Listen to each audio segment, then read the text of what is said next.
Now this is problem number 16 in section 4.2, and it's different than the problems in chapter 3 because we're going to have three variables here. Look what's happening. A large agricultural firm has 250 acres and $8,000 available for cultivating three crops, right? Three crops. So we're going to have three variables, say X, Y, and Z. The three crops are barley, oats, and wheat. Now, we have three variables. We're not going to be able to graph this, right? Because we graph only in 2 dimensions, getting lines. This would require 3 axes, a 3-dimensional graph. So we're not going to be able to do that. So we have an algebraic method of solving this type of equation, and it's called the simplex method. To set this problem up, we're going to read it as we normally do. I start off by saying, okay, I've got 3 crops, so 3 variables. And then I see a bunch of information, and I go down to the end or near the end, and I see what I'm looking for. That's where I'm going to introduce my variables. So how many acres of each crop should be planted?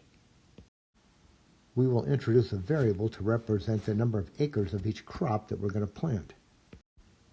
So I'm going here, I'm going to say, let X be the number of acres of barley to be planted, Y the number of acres of oats to be planted, and Z, that'll be the number of acres of wheat that we're going to plant. Now I'm going to set this up into a table, and my columns are going to be barley, oats, and wheat. And then we'll have some kind of totals over here, or restrictions. Now I'm doing this because these are my categories, right? Those are what my variables are going to be. So barley, oats, and wheat, or if you like, X, Y, and Z. And then down the rows, let's have the characteristics of these categories. So what are the characteristics of these categories? Well, let's look at what we have for barley, oats, and wheat. What do we know? Barley requires 10 acres, $10 per acre for cultivation. So we have cultivation, same thing for oats and wheat. And we also have what else? They require labor hours. Okay, so we have cultivation, and we have labor hours. And I think that's it. So I'm going to write down here, we have cultivation, we have labor, and then what is it that we're trying to do here? So you read through, it says, okay, now we've got the profits. All right, so we have profits. So I'm going to put a profit line down here.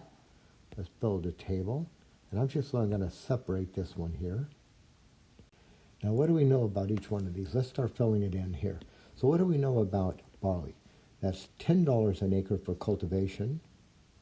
Well, it looks like we can just go across the row here, right? So I'm down here. What do you know of cultivation? The way the problem's written, we can just write it across the row. So what do you have for barley, oats, and wheat?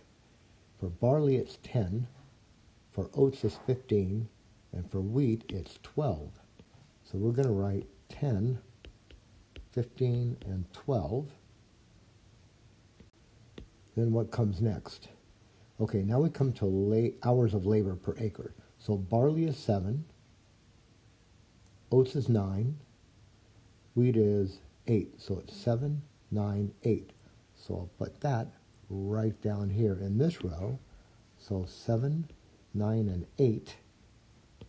Now we're also told right down here about the profits.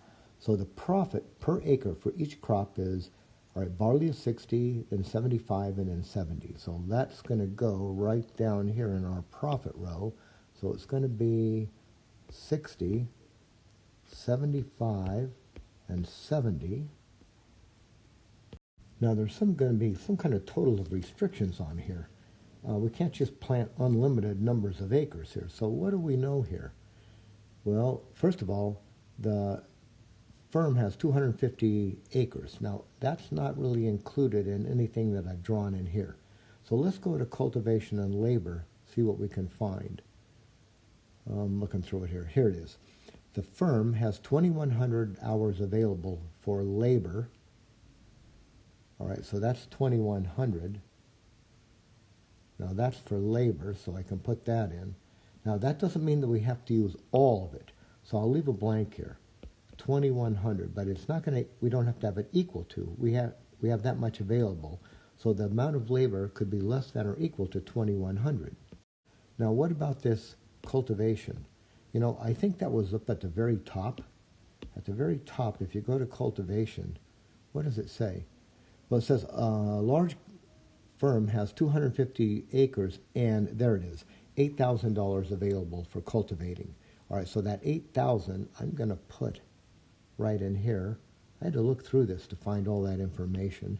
So that's going to be an 8,000. So we have $8,000 available for cultivation. That doesn't mean we have to spend all of it. I could spend less than or equal to 8,000. We have enough information now from our table here to write our linear program. So here's what we're trying to do. We want to maximize P. P is the profit. Now what is the profit going to be? It's going to be $60 per acre for barley, plus $75 for all the acres of oats, plus $70 for all the acres of wheat. So let's write that up here. It's going to be 60x plus 75y plus 70z. Now we want to maximize P, the profit, subject to, we have some constraints, right? So here's two of them right here. But there's also another one. I'm going to put that one in first so I don't forget it. What it said right up here was an agricultural firm has 250 acres available for these three crops. Now X is the number of acres for barley, Y is the number of acres for oats, Z is the number of acres for wheat. So if I add up the total number of acres, that has to be less than or equal to 250. So what I'm going to write here is we want to maximize that profit function subject to these three constraints. And the first constraint I'm going to write is this, X plus Y plus Z, that has to be less than or equal to 250. Now sometimes when you draw these tables like this, all the constraints are right here. Sometimes they're not, and this is an instance where it's not. I don't know, I just couldn't find, I guess I could put number of acres here, but it just didn't naturally fit. So I'll put that in right up here. So the number of acres of barley, oats, and wheat added together has to be less than 250. Then I'm going to put my cultivation and labor. So now we're going to have the 10x plus 15y plus 12z. This is less than or equal to 8,000. And then finally 7x plus 9y plus 8z, that's less than or equal to 2,100. And of course, we have to have our non-negativity constraints, x greater than or equal to 0, y greater than or equal to 0, z greater than or equal to 0. Now, here's where this differs from what we did in the last section. In the last section, we had only two variables, and we were able to construct graphs of lines and see where they intersect and test those corner points. Well, we've got three variables now. We're not going to graph this. We're going to use an algebraic approach here. And for the algebraic approach, what we're going to do is we're going to take these inequalities here and turn them into equalities. Let's do that here. So I'm going to get us some room by erasing this stuff over here that we don't really need right now. And now I'm going to turn those inequalities into equalities by introducing what are called slack variables. So a slack variable, right, this is a variable that is added to an inequality to transform that inequality to an equality. For example, at this top inequality up here, this is the total number of acres that we're going to use. Right now it has to be less than or equal to 250. Well, what if we didn't use all 250? What I'm going to do is I'm going to add another variable in here that will take up the slack, you might say, and bring it all the way up to 250. Suppose that, x plus y plus z was only 225. Then we'd have 25 left over. So I'm going to introduce a variable that will bring us up to 250. So just to say it again, I'm going to introduce a slack variable, and slack variables are variables that I'm going to add to inequalities to make them equalities. So over here, I'm going to add a variable to bring me up to 250. In the second one, I'll add a variable to bring us right up to 8,000. And in the third one, I'll add a variable to bring us right up to exactly 2,100. So to begin with, let's take a look at this first inequality. I'm up here on the top right now. Take a look at this inequality here. What I'm going to do is I'm going to take up the slack here by doing this. Over here, I'm going to let u, that's my form of a u, let u equal the number of unused acres. Now it could be that u is equal to 0. So if u is 0, then x plus y plus z would already be equal to 250. But if, say, x plus y plus z was only 225, then u would be 25. So we're given that we have to use no more than 250 acres, so let u be the number of unused acres. And now I'm going to let v, this is my v, my version of a v, let v be the number of unused dollars for cultivation. That's going to be my second. What was this one? This is the amount of money we were using for cultivation. That could be, at most, $8,000. So I'm going to put a variable in here. I'm going to call it v that will bring us right up to 8,000. I mean, it could be that 10x plus 15y plus 12z brings us lower than 8,000. So to bring up the slack, I'll add in the variable z that will bring us right up to 8,000 exactly. And then what have we got down here for our third inequality? Well, this is for the number of hours that we're going to use for labor, and that has to be at most 2,100. So if this 7x plus 9y plus 8z comes out to be, say, less than 2,100, then we have some unused hours left. So I'm going to let w be the number of unused hours for labor. So if I add in a w right here, right, this is the number of hours used, the number of hours used, number of hours used, plus the unused hours, that would bring us exactly up to 2,100. So I'll erase some of this stuff over here that we don't need, and I'm going to use my slack variables to build a system of equations rather than inequalities now. So here's what our new system's going to look like. It's going to be x plus y plus z plus u, and that's going to equal exactly the 250. Now, does that make sense? This is a number of acres of barley, add on the number of acres of oats, add on the number of acres of wheat, add on the number of unused acres that were planted. That's exactly our 250 acres available. Then from our second row, we're going to have 10x plus, what have we got here? 15y plus 12z plus, all right, what have we got here so far? This is the number of dollars that we're going to use for cultivating. So this is the amount of money for cultivating barley. Add on the number of dollars for cultivating oats. Add on the number of dollars for cultivating wheat. And then add on the number of unused cultivating dollars, which I denoted by a V, and that will take us up to exactly $8,000. And then for that third one, we're going to have 7x plus 9y plus 8z plus, and what is this so far? This is the labor of hours for, right here, labor hours, number of labor hours for barley. Add on the number of labor hours needed for oats. Add on the number of labor hours needed for wheat, and then add on any unused labor hours. We were calling that W. That's going to bring us exactly up to 2,100. So from this system right here, I am now going to construct what is called the initial tableau. So this is actually starting the simplex method right here. I'm going to construct what is called the initial tableau. So to construct this initial tableau, I need a bit of room. So what I'm going to do is magically shrink up our wording of the problem, and I'm going to put that tableau right here. So we're going to have a column for each one of our variables, x, y, z, u, v, w, and p for profit. So I'll write it in here. We'll have a column for x, column for y, z, u, v, w, and one for p. Then I'll leave actually a little bit of room over here.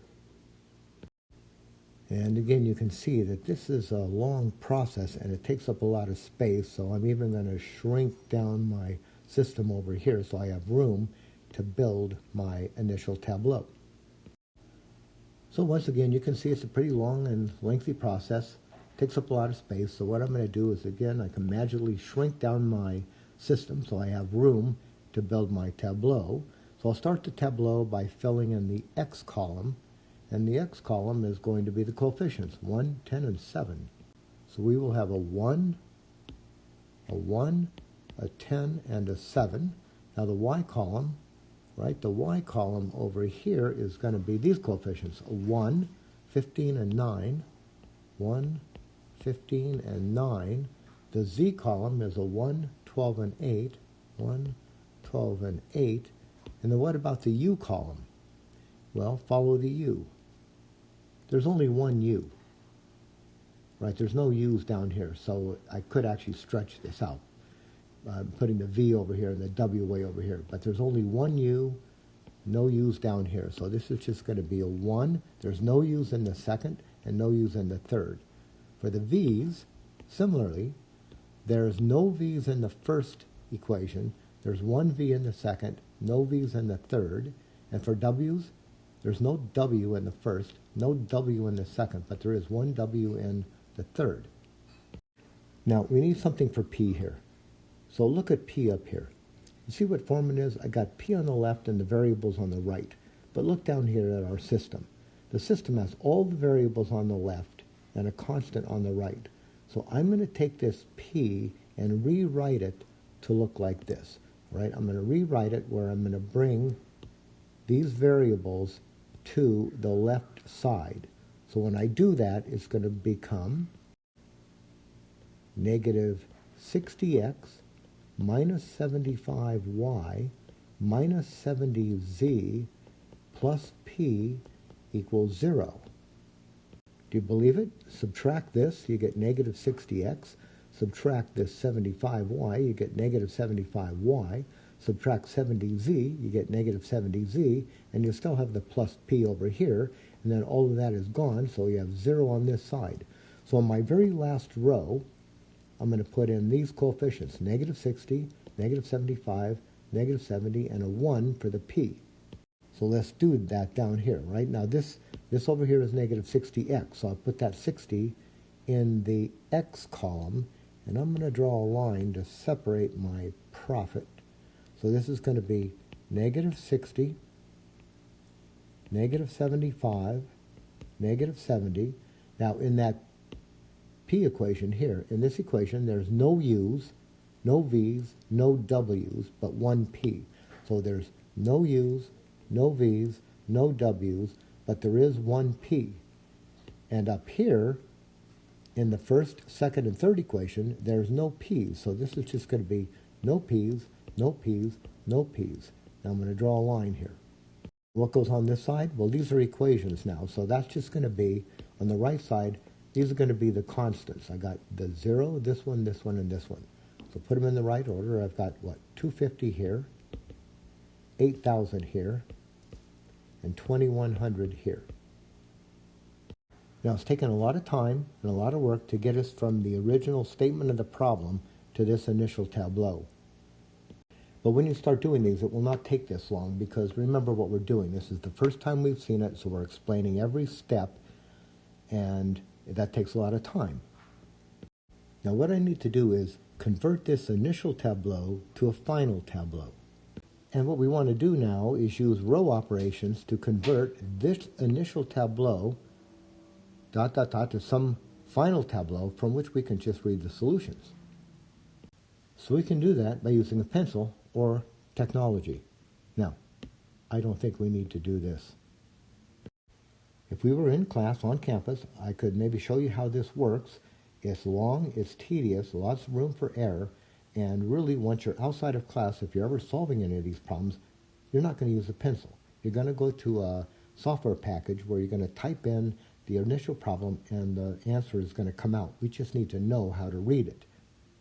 And how you read it, that's why we need to know what these tableaus look like. You can find the technology at Zwick Media. I've got the address listed down here. I don't think you can click on it. I think you have to actually type it in, or if you go to the syllabus, there's a link to it where you can just click on the link and that'll take you there, and I'll show you what that looks like right here. Once you land in the site, this is what you're going to see. This empty field, this field will be empty, and you're going to type in your linear program here. It's already set for decimal form, 6 significant digits. We'll leave it at that, and it's going to show all the tableaus. It'll show the initial tableau, any other tableaus that come up, and finally the final tableau from which we can read the answer. So type in your linear program. Now you type in your linear program, and you have to be careful how you do this. You see here it says, okay, maximize. All right, here's our objective function, profit, but you have to put subject to right on the same line. And don't do a return and then put subject to down here between these two. It just won't take it. It'll give you an error. So the first line is maximize objective function, subject to. Type in your inequalities. Now notice how this works, right?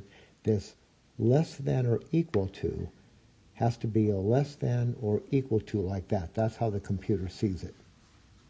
So once you have all that typed in, then you go down here to the solve button and you just click on that solve button, and the next thing you know, all the tableaus appear, and then you can look at the final tableau and read off your answer. So I did that, and I have our initial tableau. Now if you look back to the way we had set this up, sure enough, that is our initial tableau. So all that work we went through, we have it right here. There's the initial tableau. You do 2 row operations in this case. You get to a second tableau, which we did not do by pencil, and then you get to the third tableau. Now this turns out to be the final tableau. In some problems, you may have to go 3 or 4 or 5 tableaus to get to the end. But this one down here, this is the final tableau, and we can read off the answer. Now you just have to know how to read it. Look under each variable. I'll just tell you how to read this here. If you have a 1 and all zeros, you can read the value. In this case, we have a 1, but not all zeros. So the value of x, the only way this can work for the system to be consistent is for x has to be 0. Right? So what I know here is, here I get x equals 0. Now look at the y column. Now the y column, you have a 1 right here and all zeros. So you can actually read the solution. If you have a 1 and all zeros, you get a value. So 1, so what does it say? 1y is 100. All right, so because I have a 1 and all zeros, I get a number. I get a value. 1y is 100. So I'll come over here and write y equals 100. And then what about z? Well, as I come into the z column, I see a 1 and all zeros, so I can read off a value for the z. Z is 150. All right, so I'm going to claim that z is 150. Now let me just go back to that x so you're sure you see what's happening. In the x column, I do not have a 1 and all zeros, so the only way this whole system can be consistent is for x to be 0. That's why up here I claim that x is 0. Now keep going. We still have u, v, and w. Now Ziwig Media, instead of calling it u, v, w, they just call it S1, S2, S3, S for slack. So slack variable 1, this is for us, that's our u, that's the v, and this is w. So what do we get for u, or S1? Well, you don't have a 1 and all zeros, so the only way this can happen is for u to equal 0. So I'll write that up here. U equals 0. What about v? So I come to v. I got a 1 and all zeros, so I'm going to get a value for this. So 1v is 4,700. So v is 4,700. And then what about w? W, I don't have a 1 and all zeros, so the only way this can be true is for w to be 0. And then one more. What about p? Well, p you have a 1 and all zeros, so you can actually get a value for this. So 1p is 18,000. So p is equal to 18,000.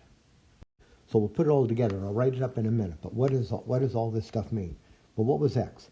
X is the number of acres that we're going to plant of barley. We're not going to plant any barley, no barley. Y is the number of acres we're going to plant of oats. We're going to plant 100 acres of oats. Z, that was the number of acres of wheat we were going to plant. And that was going to be 150. So we'll plant no barley, 100 acres of oats, and 150 acres of wheat, and that will be what? A maximum profit of $18,000. We'll worry about these in a minute. So plant no barley, 100 acres of oats, 150 acres of wheat, and that will make us a maximum profit of $18,000. Now what was this U? U was the number of unused acres of land that we were going to plant, and that's 0. Now if you look up here, what are we doing?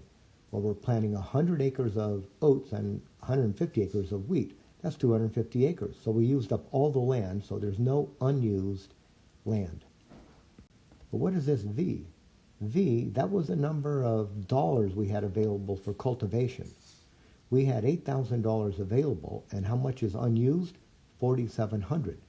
So we didn't use all 8,000. We had 4,700 left over that maybe we could now allocate to something else. And what about W? W was the number of labor's hours that were used. Well, this is a 0, so we used up all of our labor. We had 2,100 hours available for labor. We used it all, nothing left. So our question is, so way back when we were asked this question, how many acres of each crop should we plant in order to maximize our profit? So here is our answer. We will say the profit is maximum, and I'll tell you what it is. The profit is maximum at $18,000 when we plant 0 acres of barley, 100 acres of oats, and 150 acres of wheat.